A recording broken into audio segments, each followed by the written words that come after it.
Que veut vraiment le capitaine Ibrahim Traoré? Le président de la transition Burkina Faso, le putschiste, le capitaine Ibrahim Traoré qui a pris le pouvoir depuis quelques années déjà, qu'est-ce qu'il souhaite vraiment mettre en avant lorsqu'il s'attaque frontalement à un pays? Pourquoi je pose la question?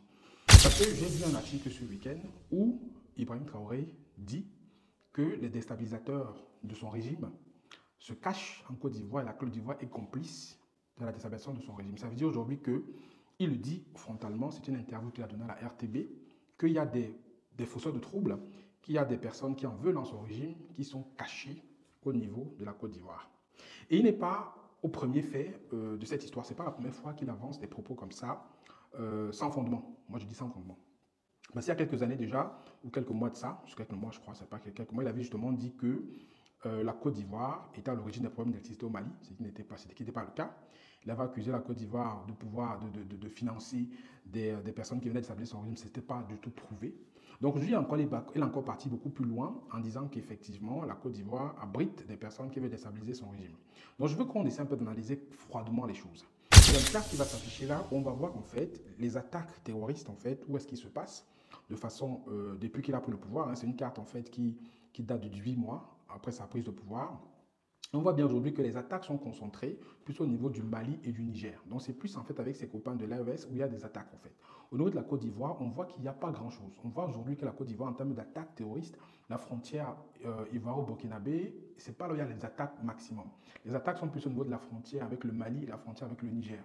Donc s'il y a des personnes qui viennent dans son territoire attaquer et qui vont se cacher, forcément, ils vont venir au Burkina, ils vont aller se cacher au Mali, ils vont aller se cacher au Niger. Ça m'étonnerait que lorsqu'on voit là, ils sont là au Niger ou au Mali, les gens ne peuvent pas venir attaquer son régime là-bas et faire toute la route pour aller se cacher en bas en Côte d'Ivoire. Donc il faut qu'ils soient un peu cohérents. Il faut plutôt qu'ils voient comment il peut, avec ses collègues, hein, Mali, Niger, aujourd'hui ils ont une alliance, de voir comment il peut plutôt essayer de coordonner pour mieux juguler ces attaques-là. Mais moi je pense que le fait de pouvoir détourner le regard de la réalité, c'est pour ne pas qu'on regarde son échec. Parce qu'il ne faut pas oublier que quand il est arrivé au pouvoir, il a donné 3 à 6 mois maximum pour finir avec le terrorisme, pour finir avec les groupes armés. Mais aujourd'hui, je pense qu'on est presque à 2 ans qu'il est là. On ne sait pas quand est-ce qu'il va faire des élections, on ne sait même pas s'il envisage d'en faire. Donc aujourd'hui, il a un pouvoir qui vacille. Il faut le dire, il n'a pas respecté les engagements qu'il avait pris par rapport au terrorisme, parce qu'il était venu pour ça. Hein. Il n'était pas venu pour rester au pouvoir, il était venu pour combattre le terrorisme. Il avait dit que ceux qui étaient là avant avaient échoué et qu'il donnait 3 à 6 mois maximum et qu'il n'était pas intéressé par le pouvoir. C'est pour ça qu'il faut, vous pouvez aller revoir hein, ce qu'il avait dit quand il venait d'arriver au pouvoir, que le pouvoir ne l'intéresse pas et qu'il sait ce qu'il y a à faire pour que d'ici 3 à 6 mois, tous les terroristes soient partis. Aujourd'hui, ce n'est pas le cas. Il a chassé la France, c'était son droit, il l'a fait. Il a fait venir les Russes pour leur aider, c'est aussi son droit. Mais aujourd'hui, il va accuser qui encore? Comme il voit qu'au niveau de son régime, il n'a pas de résultat, forcément, il veut qu'on détourne le regard des yeux. Il veut ramener le regard vers autre chose. Il avait d'abord dit que c'était la France est partie. Maintenant, il dit que c'est la Côte d'Ivoire, après, ce sera qui? Pourquoi est-ce qu'il ne veut pas lui-même se concentrer sur ses propres problèmes et de les résoudre? Je ne dis pas qu'il ne fait pas d'efforts. Il y a les VDP et tout ça qu'il a mis sur le terrain qui font des actions, mais est-ce que c'est suffisant? Et ce qu'on ignore surtout, ce qu'on oublie beaucoup, et ça je veux que vraiment les gens le sachent, c'est que le souci qui se passe là-bas, c'est un problème d'abord de migrants climatiques aussi, hein, parce qu'il y a une grosse pauvreté, un gros désert écologique qui se fait à ce niveau-là, et forcément il y a aussi les populations qui se déplacent, et ça crée des conflits, ça crée des troubles, et ça peut aussi être à l'origine du problème qui se passe là-bas. On n'en parle pas assez, on parle des groupes djihadistes, on parle de tout ça, mais il faut aussi comprendre que les populations là-bas sont meurtries, ils n'arrivent pas à fonctionner. Moi, je travaille sur les enjeux climatiques là-bas et c'est très grave.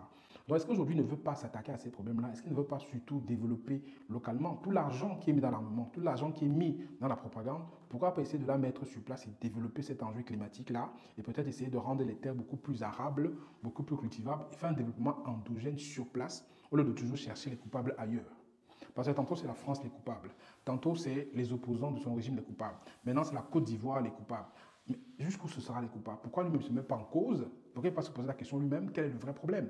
On ne peut pas tout résoudre avec les armes. Hein. Ce n'est pas seulement le fait de prendre les armes, aller faire la guerre qu'on va résoudre les problèmes. Parce que pour lui, comme c'est un militaire, il pense que la seule solution, au cas qu'il y a là-bas, c'est une solution armée. Mais non. Mais non. Il y a aussi un vrai problème climatique. Il y a un problème de développement local. Il y a un problème en fait d'éducation des populations. Il y a tout ça, je pense, qu'il ignore, mais il pense qu'il va tout faire par les armes, mais ça ne marchera pas. Je pense que tant qu'ils ne comprendront pas, c'est le cas du Burkina, du Mali, du Niger, tous ces pays-là, ils ne comprendront pas que ce n'est pas qu'avec les armes qu'on va résoudre ces problèmes là-bas, ça ne va pas se résoudre. On doit prendre le problème de façon globale. et les militaires, je ne sais pas s'ils sont capables de le faire, mais aujourd'hui, il a montré ses limites et justement, il tire sur d'autres personnes alors que lui-même, il a un problème.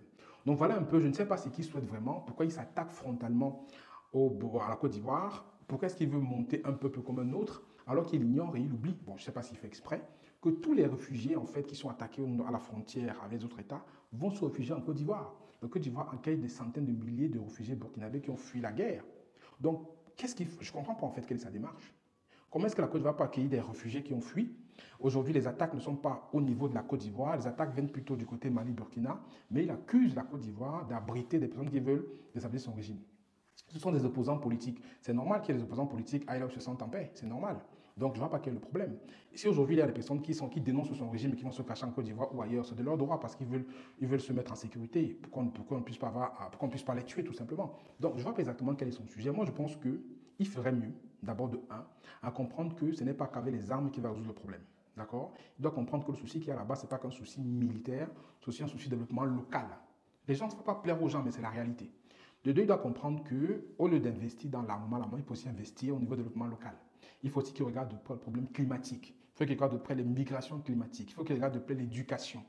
Il faut qu'il regarde d'autres aspects qui tournent autour de la guerre. Il n'y a pas que la guerre, il n'y a pas que les armes, il n'y a pas que le fusil pour résoudre les problèmes. Tant qu'ils ne comprendront pas ça, le problème sera toujours là. Et de trois, la Côte d'Ivoire n'est pas un problème pour lui. La Côte d'Ivoire, c'est plutôt un partenaire. Et c'est Ibrahim Traoré aujourd'hui qui est un jeune comme ça. Il parle à un papa comme Ouattara. Même dans le respect de la tradition africaine, ça ne se fait pas. Même quand il y a un monsieur qui vous dépasse un certain nombre d'âge, une façon de parler de lui, de parler de son pays. Parce qu'il y a quand même un respect qui doit s'établir. Et je pense que peut-être il ignore où il faut exprès. Mais même juste au niveau de l'âge, il doit respecter le président ivoirien. Parce qu'il est un petit frère et l'autre c'est un grand frère. D'abord, c'est la base. Maintenant, si on parle au niveau des pays, la Côte d'Ivoire par rapport au Burkina, il n'y a pas match. Il y a un petit pays et un grand pays. Donc tout ça, en fait, je ne comprends pas ce qu'il souhaite. Je pense qu'il faut juste détenir le regard de ses échecs. Et pour ça, il veut qu'on mette le regard ailleurs, alors qu'il doit se concentrer sur le travail qu'il a à faire. Je sais que la vidéo, comme d'habitude, il y a des personnes qui vont dire que c'est faux, que c'est mal. Non, mettez les faits. Ne mettez pas avec l'émotion, parlez avec le cerveau. Je vous ai mis des cartes que vous avez vues. Si vous avez des cartes complémentaires, mettez-les en commentaire et venez en débat. Et moi, je pense qu'aujourd'hui, cette approche-là doit être une approche complètement holistique. Il ne doit pas regarder que les armes, que le fusil. Il faut vraiment qu'il travaille sur d'autres aspects s'il veut résoudre cette crise. Et surtout qu'il n'oublie pas qu'il est de la transition. Donc il doit penser à laisser le pouvoir. Donc comme je pense que ce n'est pas quelque chose qui traverse son esprit actuellement. Mettez-moi en commentaire ce que vous en pensez par rapport à cette histoire. Et bien entendu, dans la paix, dans la réflexion, faites travailler nos cerveaux. C'était Franck Agnès, à bientôt pour une autre vidéo. Ciao, ciao.